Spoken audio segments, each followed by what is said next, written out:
సామాజిక సమస్యలపై కేంద్ర ప్రభుత్వం దృష్టి పెట్టి పరిష్కరించాలి. దళిత ప్రజా సంఘాల డిమాండ్. సామాజిక సమస్యలపై కేంద్ర ప్రభుత్వం ప్రత్యేక దృష్టి పెట్టి పరిష్కరించాలని కోరుతూ దళిత సోషల్ ముక్తి మంచి దేశవ్యాప్తంగా ఇచ్చిన పిలుపులో భాగంగా గురువారం దళిత ప్రజా సంఘాల ఆధ్వర్యంలో కర్నూలు కలెక్టరేట్ గాంధీ విగ్రహం ముందు ధర్నా నిర్వహించారు.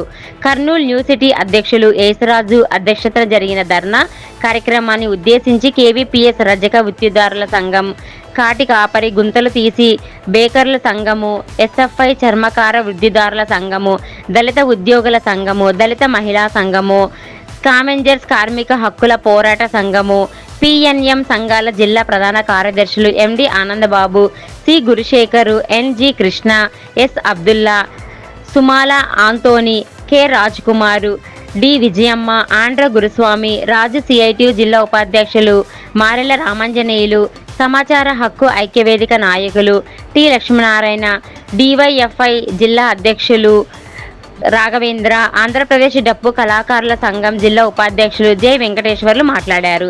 ఈ సందర్భంగా వారు మాట్లాడుతూ దేశంలో ఏలకేలగా ఉన్న పాలకుల కారణంగా తేదీలు మారుతున్నాయి తప్ప దళితుల బాధలు తీరడం లేదన్నారు.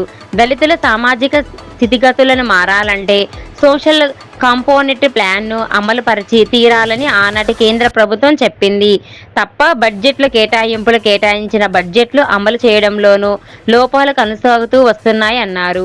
బీజేపీ అధికారంలోకి వచ్చిన తర్వాత నీతి ఆయోగ్ పేరుతో పంచవర్ష ప్రణాళికలను తీసివేసి దళితుల సంక్షేమం అన్నది మాటకు మాత్రమే పరిమితం చేశాయన్నారు.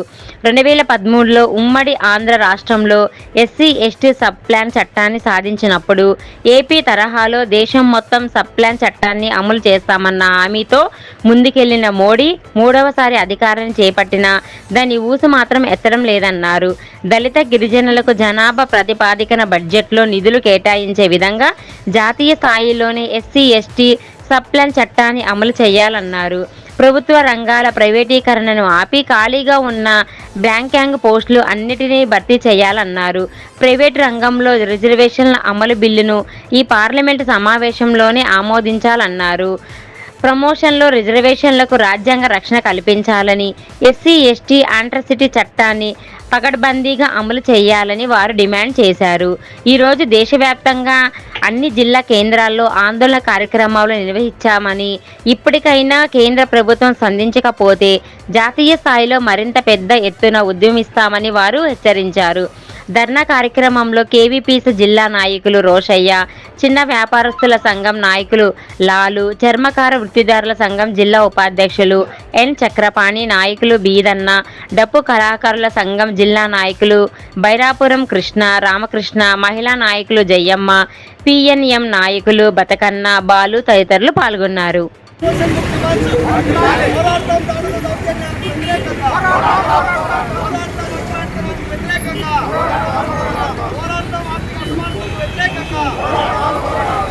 ఈరోజు భారతదేశానికి స్వతంత్రం పూర్తయి 77 సంవత్సరాలు ఒక వారం ఉంటే పూర్తి కావస్తా ఉంది. కానీ నేటికి కూడా దళితులపైన, వెనుకబడినటువంటి వర్గాలపైన దాడులు జరుగుతూ ఉన్నాయి. వీటిని అరికట్టడంలో మాత్రం పాలక వర్గాలు చూపించడం లేదు. ఎన్నికల ముందు మనల్ని ఓటు బ్యాంకుగా ఉపయోగిస్తున్నారు తప్ప మన యొక్క చట్టాలు కానీ, మనకు రావాల్సిన హక్కులను కానీ కాపాడడంలో కేంద్ర రాష్ట్ర ప్రభుత్వాలు పూర్తిగా విఫలం చెందుతున్నాయనేటువంటిది ఈరోజు తెలియజేస్తున్నాం. అదేవిధంగా మొన్న కేంద్ర బడ్జెట్లో దళితులకు బడ్జెట్ కేటాయించారు. కానీ నామమాత్రం బడ్జెట్ కేటాయింపు వల్ల వెనుకబడినటువంటి దళితులు ఇప్పటికే గ్రామీణ ప్రాంతాల్లో వలసలకి భూములు లేక, పనులు లేక వలస వెళ్ళి చాలా మంది చనిపోయినటువంటి ఘటనలు. ఈరోజు నిజంగా మన డిమాండ్ చాలా న్యాయమైనది. అయితే ఈ ప్రభుత్వాలు అగ్రకులానికి సంబంధించిన ప్రభుత్వాలు ఏర్పడుతున్నాయి కాబట్టి దళితుల పైన అనేక రకాల ఇబ్బందులు, సమస్యలు వస్తున్నాయి. ఓ పక్కనేమో మన అనేక రకాల వాగ్దానాలు చేసి ఓట్లు వేయించుకుంటున్నారు.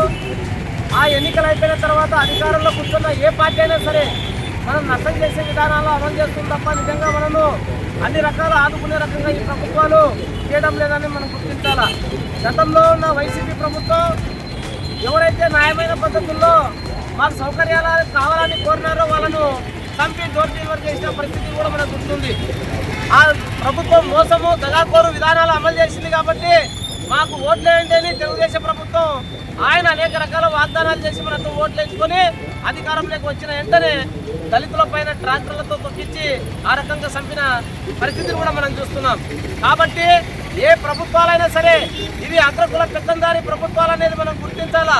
ఎందుకంటే కేంద్రంలో బీజేపీ ప్రభుత్వం ఏర్పడినప్పటి నుండి దేశంలో అరాచక శక్తులు అట్లాగే అగ్రకుల మతోన్మాద శక్తులు పోతూ దళితుల పైన గిరిజనుల పైన ఎస్సీ ఎస్టీ బీసీ మైనార్టీల పైన అతి దారుణమైన దాన కాండలు కూడా జరుగుతున్నాయనేది మనం గుర్తించాలా. అనేక బిల్లులను కానీ దొంగదారిన ఈరోజు అమలు చేస్తూ ఉంది. కాబట్టి దీనికి నిరసనగా ఈరోజు జాతీయ స్థాయిలో అన్ని రాష్ట్రాల్లో మరియు అన్ని మండలాల్లో అన్ని జిల్లా స్థాయిలో ఈరోజు నిరసన కార్యక్రమం చేయడం జరుగుతూ ఉంది. కాబట్టి మిత్రులారా, ఈరోజు మనం చూస్తూ ఉన్నాము, ఒక పక్క రాజ్యాంగాన్ని రద్దు చేయకున్నప్పటికీ ప్రభుత్వ రంగ సంస్థలన్నింటినీ ఈరోజు ప్రైవేట్ పరం చేస్తూ ఉంది. అలాగే దళితులకు సంబంధించినటువంటి ప్రమోషన్లలో కూడా రిజర్వేషన్లు అమలు చేయట్లేదు. అలాగే దళితులకు సంబంధించినటువంటి ఎస్సీ ఎస్టీ సప్లాన్ చట్టాన్ని నిర్ణయం చేస్తూ ఈరోజు దళితులకు సంబంధించినటువంటి బడ్జెట్లో కూడా కోతలు విధిస్తూ ఈరోజు దళితులకు అన్యాయం చేస్తూ ఉంది. ఎప్పుడు చూసినా దళితులపైనే దాడులు జరుగుతూ ఉన్నాయి. దళితులపైన దాడి జరిగినప్పుడు దేశంలో వెంటనే దేశం జరుగుతున్నారు. ఆ పేరు వెంటనే రద్దు చేసి దళితులకు రావాల్సిన రిజర్వేషన్లు ఏదైతే ఉన్నావో ఆ రిజర్వేషన్ కల్పించాలని ఈ అవకాశం ధన్యవాదాలు తెలుపుతున్న సుమారంతో చర్మ కార్మికుల సంఘం జిల్లా ప్రధాన కార్యదర్శి. జాతీయ కమిటీ వరకు కార్యక్రమానికి సంపూర్ణ మద్దతు తెలియజేస్తుంది. అలాగే రోజు రోజుకి దళితులపైన దాడులు జరుగుతున్నాయి. రిజర్వేషన్లు ఉన్నప్పటికీ కూడా సక్రమంగా అమలు కాక చాలామంది దళితులు ఈరోజు కూడా వెనకబడతానికి ఉన్నటువంటి పరిస్థితి ఈరోజు దేశంలో ఉంది. కాబట్టి ఉన్నటువంటి ఏవైతే బడ్జెట్లు ఉన్నావో ఆ బడ్జెట్లో దళితులకు అధిక శాతం నిధులు కేటాయించి వారి భవిష్యత్తు తీర్చిదిద్దడానికి అధిక నిధులు కేటాయించాలని చెప్పేసి మేము డిమాండ్ చేస్తున్నాము. ఈ కార్యక్రమంలో ముఖ్యంగా దళితులకి కేంద్ర బడ్జెట్లో కేటాయింపులు పెంచాలని మనము ధర్నా చేస్తున్నాము. అసలు కేంద్రంలో ఇప్పటికీ 3 సంవత్సరాల కేంద్రంలో బడ్జెట్గా మన దళితులకి కేటాయింపులు జరగలేదు.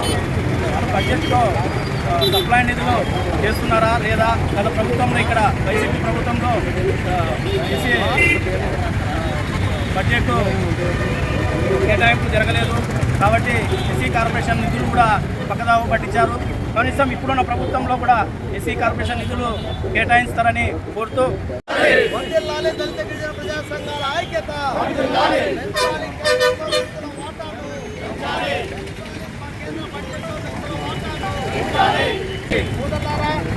సోదరి బంధారా, ఈరోజు దేశవ్యాప్తంగా దళిత సోషల్ ముక్తి మంచ్ డిఎస్ఎంఎం అఖిల భారత స్థాయిలో అన్ని రాష్ట్రాలలో ఉన్నటువంటి అన్ని జిల్లా కలెక్టరేట్ కార్యాలయాల ముందు దళితులు ఎదుర్కొంటున్నటువంటి సమస్యలపైన దేశవ్యాప్తంగా పనిచేస్తున్నటువంటి దళిత సంఘాలు, గిరిజన సంఘాలు, ప్రజా సంఘాలు అన్నింటినీ కలుపుకొని ఆందోళన చేయమని చెప్పేసి డిఎస్ఎంఎం ఆ రకంగా పిలిపించింది.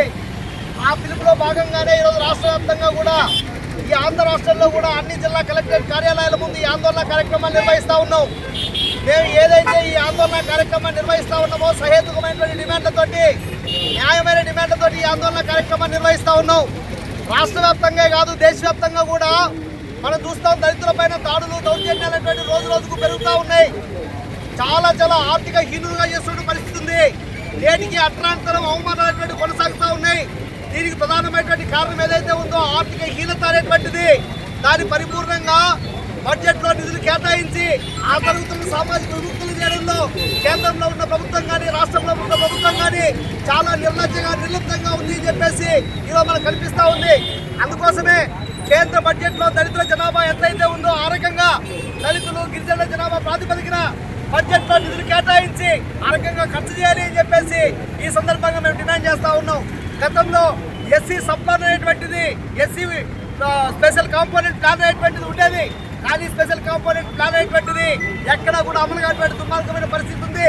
కాబట్టి ఎస్సీ స్పెషల్ కాంపోనెంట్ ప్లాన్ ప్రకారంగా నిధులు ప్రత్యేకంగా కేటాయించి ఆ వర్గాల ప్రయోజనాల కోసం ఖర్చు చేయాలి. ఆ రకంగా ఖర్చు చేస్తే తప్ప ఈ సామాజిక తరగతుల యొక్క స్థితి మారదు అని చెప్పేసి నేను చెప్తా చేయాలి. అదేవిధంగా ఈరోజు మనం చూస్తూ ఉన్నాం రిజర్వేషన్ల పేరుతో పెద్ద ఎత్తున ఈరోజు మభ్యపెట్టేటువంటి ప్రయత్నం చేస్తూ ఉన్నారు. ఈరోజు ప్రభుత్వ రంగ సంస్థలు ఎక్కడ లేవు. ప్రభుత్వ రంగ సంస్థలన్నింటి కూడా ప్రైవేట్ పరం చేస్తూ ఉన్నారు. ఒక్కొక్కటి అమ్మే ప్రయత్నం చేస్తూ ఉన్నారు. ఒక్కొక్కటి ఈరోజు పెట్టుబడిదారులకు కట్టబెట్టేటువంటి ప్రయత్నం చేస్తూ ఉన్నారు. ఉన్న ప్రభుత్వ రంగ సంస్థల్లో పోయిన తర్వాత ఇంకెక్కడ ఎత్తుకోవాలి. అందుకోసమే ప్రభుత్వ రంగ సంస్థల్ని కాపాడాలి. అదేవిధంగా ప్రభుత్వ సహకారంతో ఈరోజు పెరుగుతున్నటువంటి ప్రైవేట్ రంగంలో కూడా తప్పకుండా రిజర్వేషన్లు కల్పించాలని చెప్పేసి మేము కోరుతా ఉన్నాం. అదేవిధంగా స్వాతంత్రం వచ్చి 77 సంవత్సరాలు అయింది. రాజ్యాంగం వల్ల వచ్చి 75 సంవత్సరాలు అయింది. అయినా సరే ఉద్యోగాలు చేసే దళిత గిరిజనుల సంఖ్య అంటే చాలా నామినల్ గానే ఉంది. అత్యున్నతమైన పోస్టుల్లో దళితులు కానీ గిరిజనులు కానీ ఉండేటువంటి పరిస్థితి లేదు. అందుకోసమే అందరూ పై స్థాయికి పోయేటప్పుడు మేము ఉద్యోగాలు సంపాదించుకున్నాం. అందుకోసమే ప్రభుత్వ రంగంలో ఉన్నటువంటి రిజర్వేషన్లలో కూడా ప్రమోషన్లో రిజర్వేషన్లు కల్పించాలి. చాలా రంగాలలో ప్రమోషన్లో రిజర్వేషన్లు కల్పిస్తామని చెప్పుకున్నప్పటికీ కూడా ఎక్కడ అమలు అయ్యేటువంటిది లేదు.